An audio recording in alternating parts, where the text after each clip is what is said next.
नमस्कार दोस्तों, मेरा नाम है अनमोल दीक्षित और आप देख रहे हैं एक्सप्लेन्ड एआई, जहां पर हम मुश्किल से मुश्किल चीज़ों को एकदम सरल तरीके से समझाते हैं दोस्तों। और आज से हम स्टार्ट करने वाले हैं श्रीमद् भागवत गीता की ये सीरीज़, जिसमें हम शुरू से लेके अंत तक भागवत गीता को आपको पूरे अच्छे से समझाने वाले हैं, जिसमें कि भगवान श्री कृष्ण द्वारा दिए गए उपदेशों को हम अपने माध्यम से आप तक पहुंचाने वाले हैं। जी हाँ दोस्तों, ये किताब देखने में बहुत छोटी लगती है, लेकिन इसका इम्पैक्ट बहुत बड़ा है। आज से इसका इम्पैक्ट आपके दिलो दिमाग और पूरे मस्तिष्क पे छाने वाला है दोस्तों। तो दिल थाम के बैठ जाइए, क्योंकि मौसम बिगड़ने वाला है। तो चलिए दोस्तों, सबसे पहले ये जानते हैं कि आखिर श्रीमद् भागवत गीता का इतिहास क्या है। तो दोस्तों, आपने महाभारत के युद्ध के बारे में तो सुना ही होगा, और अगर नहीं सुना तो मैं आपको बता दूं कि महाभारत सनातन धर्म में एक बहुत ही पौराणिक ग्रंथ है दोस्तों। और ये पौराणिक ग्रंथ हम सभी को बहुत कुछ सिखाता है।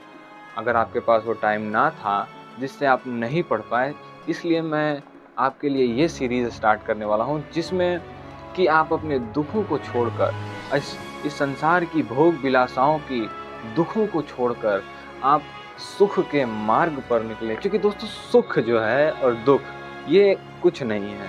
अगर आप इसका पूरा सार जान गए तो आप ये समझेंगे कि सुख और दुख कुछ नहीं है, ये सिर्फ आपके मन का वहम है। जब आपका मन किसी चीज़ को बहुत ज़्यादा सोच लेता है तो आपका मन में उस सोचने के कारण उसका कंक्लूज़न नहीं निकल पाता है, और जब कंक्लूज़न नहीं निकल पाता है तो वो कंक्लूज़न फ्रस्ट्रेशन में बदल जाता है, और जब वो फ्रस्ट्रेशन हो जाते हैं आपके दिमाग में तो वो चीज़ गुस्सा होता है, और जब इंसान गुस्सा अपने आप पर आता है तो वही गुस्सा दुख में बदल जाता है, जो कि आपके साथ वही होता है दोस्तों। परंतु ये गीता, श्रीमद् भागवत गीता आपको बताएगी कि इस संसार के शून्य से लेके अंत तक आखिर क्या है। तो चलिए दोस्तों, बिना देर करते हुए शुरू करते हैं और आपको बताते हैं कि इसका इतिहास क्या रहा है। दोस्तों, इसका इतिहास ये है कि जब भागवत गीता में जब महाभारत का युद्ध कुरुक्षेत्र में होने जा रहा था, तभी आमने और सामने दोनों सेनाएं, एक तरफ पांडवों की सेनाएं, एक तरफ कौरवों की सेनाएं आपस में युद्ध करने के लिए एकदम तैयार थी दोस्तों। और जब दोनों तरफ के लोगों ने शंख बजाना स्टार्ट कर दिया, इधर के पांडवों ने और इधर के कौरवों ने शंख बजाना स्टार्ट किया, उसके बाद दोस्तों अर्जुन ने अपना धनुष गांडीव छोड़ दिया, पूरे अस्त्र शस्त्र त्याग दिए और भगवान श्री कृष्ण की शरण में जाकर बोला, हे प्रभु, मैं यह युद्ध नहीं कर सकता। अब आप सोच के देखिए दोस्तों, जरा इमेजिन कीजिए, आपके हाथ में एक बंदूक दे दी जाए और आपके सामने आपके पूरे कुल, आपके पूरा खानदान आपके सामने हो। भले ही आपका खानदान आपका दुश्मन ही क्यों ना हो दोस्तों, लेकिन अगर वो दुश्मन होने के बावजूद भी आपके हाथ में बंदूक दे दी जाए और आपका मन भी हो कि नहीं मैं उनको मारूंगा, लेकिन जब ये स्थिति आपके समक्ष आएगी तब आपके पैर और हाथ भी एक बारी के लिए कांप उठेंगे दोस्तों। यही हुआ महाभारत के युद्ध में अर्जुन के साथ।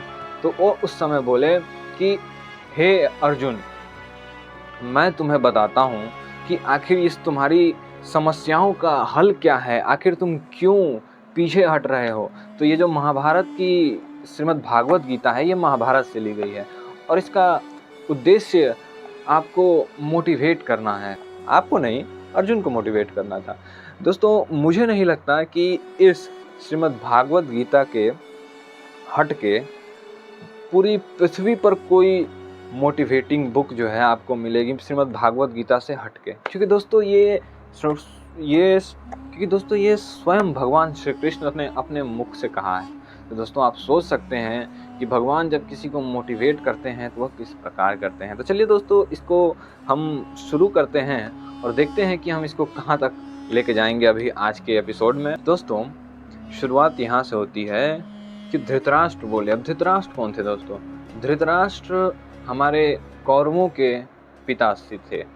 और दोस्तों, वो बोलते हैं कि संजय कौन था? तो संजय धृतराष्ट्र को समझाने वाला। धृतराष्ट्र जन्मांध थे दोस्तों, जन्म से अंधे थे, और वो सिर्फ पूछते थे। किससे पूछते थे? संजय से पूछते थे दोस्तों। संजय उनको अपने द्वारा देखे गए चीज़ों को अपने मुख से उन्हें बताता था और वो उस चीज़ को समझते थे दोस्तों। चलिए पढ़ते हैं आगे। धर्म भूमि कुरुक्षेत्र में एकत्रित युद्ध की इच्छा वाले मेरे और पांडु पुत्रों ने क्या किया? संजय बोले, उस समय राजा दुर्योधन ने व्यूह रचना युक्त पांडवों की सेना को देखकर और द्रोणाचार्य के पास जाकर यह वचन कहा, हे आचार्य, आपके बुद्धिमान शिष्य द्रुपद धृष्टद्युम्न द्वारा व्यूहाकार खड़ी की हुई पांडु पुत्रों की इस बड़ी भारी सेना को देखिए। इस सेना में बड़े बड़े धनुष वाले और युद्ध में भीम और अर्जुन के समान सूरवीर, सत्यकी और विराट तथा महारथी राजा द्रुपद, धृष्टकेतु और चितेकान और चेकितान तथा बलवान किशिराज, पुरीजित, किंतु भोज और मनुष्यों में श्रेष्ठ शैब्य, पराक्रमी युधामन्यु तथा बलवान उत्तमौजा, सुभद्रा पुत्र अभिमन्यु और द्रुपदी के 5 पुत्र, ये सभी महारथी हैं। हे ब्राह्मण श्रेष्ठ, अपने पक्ष में भी जो प्रधान हैं उनको आप समझ लीजिए।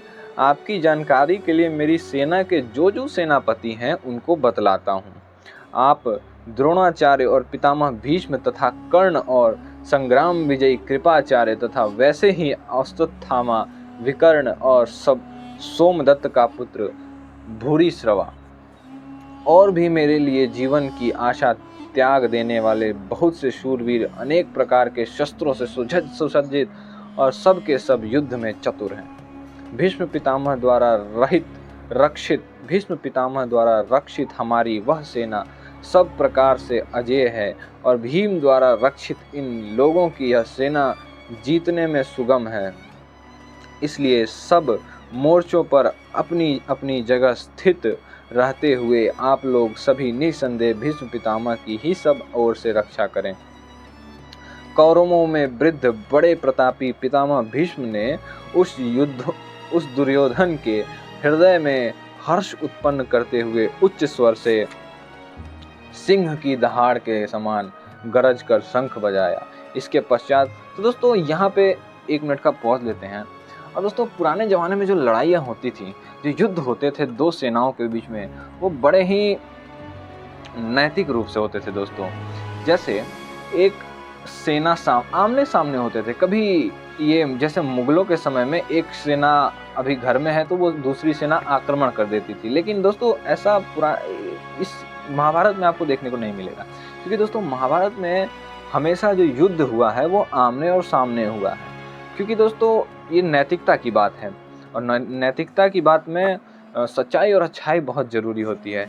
और जब ये होता था तो आमने सामने की सेनाएं युद्ध करने के स्टार्टिंग में दोस्तों शंखनाद किया करती थी। इधर की सेना से शंखनाद होता था, इधर की सेना से शंखनाद होता था और लाइट का शंखनाद होता था।